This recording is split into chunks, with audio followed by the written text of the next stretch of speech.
સંધાન all Gujarat integrated classroom. સેટેલાઇટના માધ્યમથી જોડતી કડી એટલે સંધાન. નમસ્કાર વિદ્યાર્થી મિત્રો, બાયસેગના સંધાન કાર્યક્રમમાં આપનું સ્વાગત છે.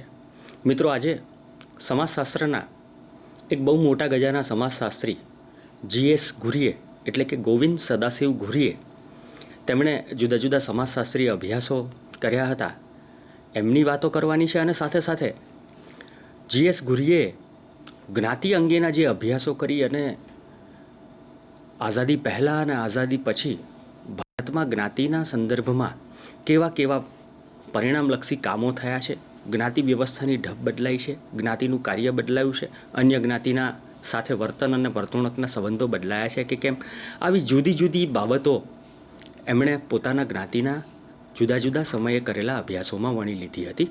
એની મુખ્યત્વે વાત કરવાની છે. દોસ્તો, જ્યારે GS ઘુરીએની વાત કરીએ ત્યારે અને એમના જ્ઞાતિના અભ્યાસની વાત કરીએ ત્યારે મને એક વાત યાદ આવે છે. અંગ્રેજોના શાસન સમયે પણ જે અંગ્રેજ અધિકારીઓ એક સત્તાધિકારી તરીકે ભારતમાં તેમના કાર્યકાળ દરમિયાન કામ કરતા હતા, ત્યારે પણ ભારતની જ્ઞાતિને સમજવા માટેના સતત પ્રયાસો જો એ સમાજ વિજ્ઞાન સાથે જોડાયેલા હોય કે ન હોય પણ જોવા મળે છે. મુંબઈ યુનિવર્સિટીની અંદર સમાજશાસ્ત્રનો ઉદ્ભવ અને વિકાસ થયો. પેટ્રિક ગિડ્સે સમાજશાસ્ત્રને એક આગવા વિષય તરીકે યુનિવર્સિટી કક્ષાએ દાખલ પણ કર્યો. આ જો યુનિવર્સિટી કક્ષાએ આપણે સમાજશાસ્ત્રની વાત કરીએ તો પેટ્રિક ગિડ્સને યાદ કરવા પડે, પણ પેટ્રિક ગિડ્સે પણ ભારતીય સમાજને જો સમજાવવાનો પ્રયાસ કર્યો હોય તો બહુ સ્વાભાવિક થઈ જાય કે એણે જ્ઞાતિના અભ્યાસોની વાત કરી જ હોય. એવી જ રીતે આપણે caste and tribe in Mumbai provincial એટલે કે મુંબઈ ઇલાકાની અંદર કાસ્ટ અને ટ્રાઇબની વાત કરનાર એથવન નામના અંગ્રેજ અધિકારી હોય, જેઓ સામાજિક વિજ્ઞાનના વિદ્યાર્થી પણ હતા, પણ એમણે ભારતીય સમાજની એક મુખ્ય ઓળખ ગણાય એવી જ્ઞાતિ વ્યવસ્થાને સમજાવવાનો અને સમજવાનો પ્રયાસ કર્યો હતો. અલબત્ત અંગ્રેજ અધિકારીઓ જ્યારે ભારતીય જ્ઞાતિઓને સમજવાનો પ્રયાસ કરતા હતા ત્યારે એની પાછળનું મૂળ કારણ એ હતું કે તેમને વહીવટી કાર્યોની અંદર કોઈ પણ વિક્ષેપ વગર જ્ઞાતિને જો સમજી લઈએ તો ભારતમાં વહીવટ સરળ થઈ જશે, એ એમને સમજાયું હતું. એમના પુરોગામીઓએ પણ આ બાબતનું ધ્યાન દોર્યું હોય.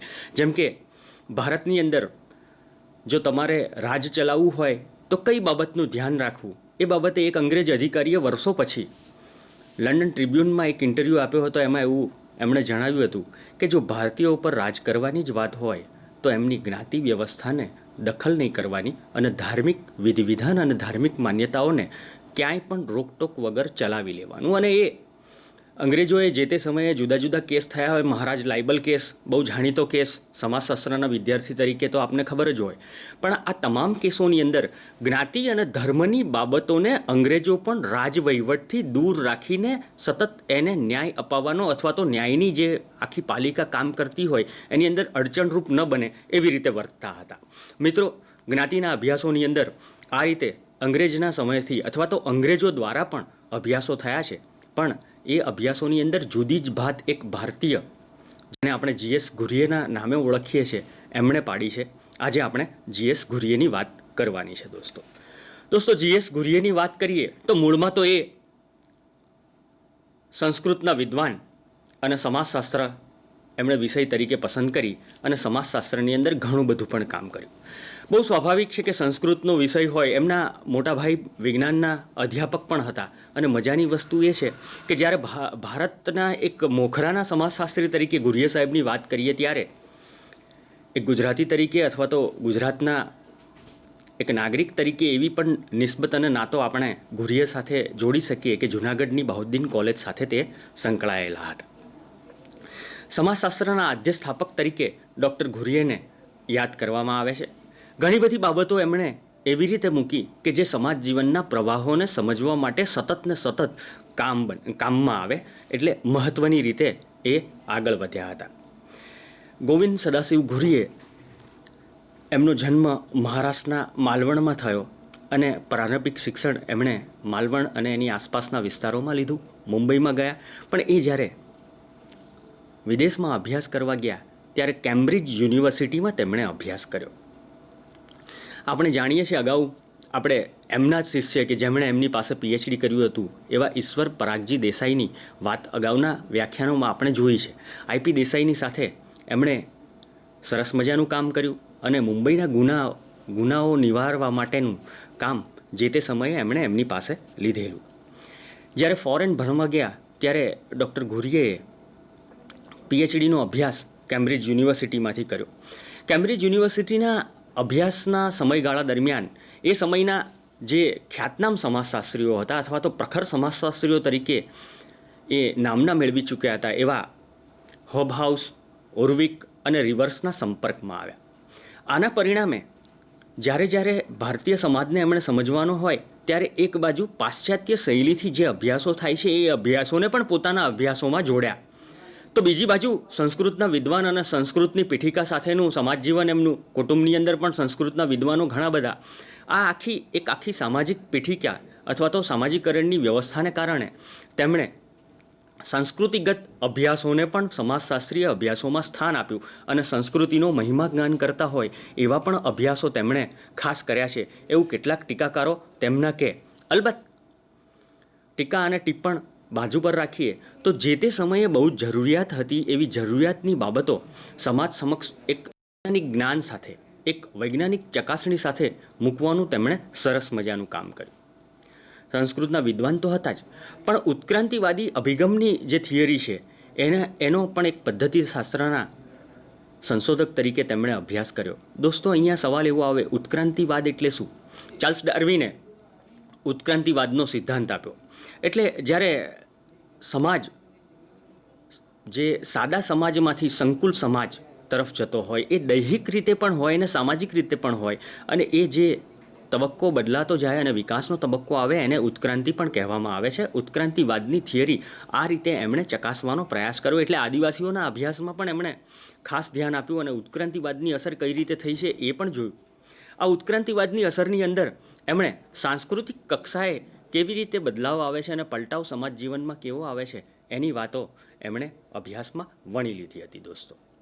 તો દોસ્તો એક રીતે ઉત્ક્રાંતિવાદની થિયરીની સાથે પણ તેઓ આગળ વધ્યા અને સાથે સાથે જે માનવશાસ્ત્રીય અભ્યાસો અથવા તો જેને આપણે નૃવંશશાસ્ત્રીય અભ્યાસો કહેવાય છે એ અભ્યાસો તરફ પણ એમણે દ્રષ્ટિ કેળવી હતી અને પોતાના અભ્યાસોમાં એમણે સ્થાન આપ્યું હતું. તો સાથે સાથે જ્યારે પશ્ચિમી સમાજના સંપર્કમાં આવ્યા અને પશ્ચિમી સમાજશાસ્ત્રીઓની સાથે ગાઢ સંબંધમાં તેમના સંપર્કો વધ્યા, એ અસરના ભાગરૂપે તેમણે પરસંસ્કૃતિકરણની અસરો પણ ભારતીય સમાજ જીવન ઉપર તપાસી છે. એટલે એક સંસ્કૃતિમાંથી સંસ્કૃતિકરણની અસર બીજી સંસ્કૃતિ દ્વારા થાય એને આપણે પરસંસ્કૃતિકરણ તરીકે ઓળખીએ છીએ. તો પરસંસ્કૃતિકરણની અભ્યાસ જ્યારે ભારતની વાત કરવામાં આવે ત્યારે પરસંસ્કૃતિકરણને પણ એમણે એ આખા કન્સેપ્ટને, એ આખા અભિગમને, એ આખી વિભાવનાને ધ્યાનમાં રાખી અને એમણે આવા અભ્યાસો કર્યા હતા.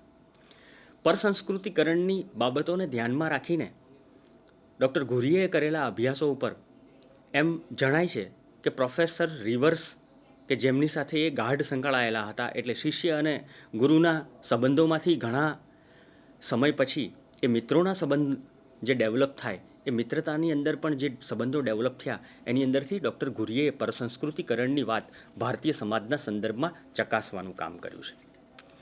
ઘુરીએની એક બહુ મજાની વસ્તુ એ હતી કે સમાજશાસ્ત્રીય ઘટનાઓના વિશ્લેષણને એક ક્ષેત્રીય તથ્યોની સાથે રેલેવન્સ કેટલું છે, એમાં મેચ કેટલું થાય છે એ બાબતને ચકાસી જોઈ અને પછી મૂકવાનો પ્રયાસ કરતા હતા.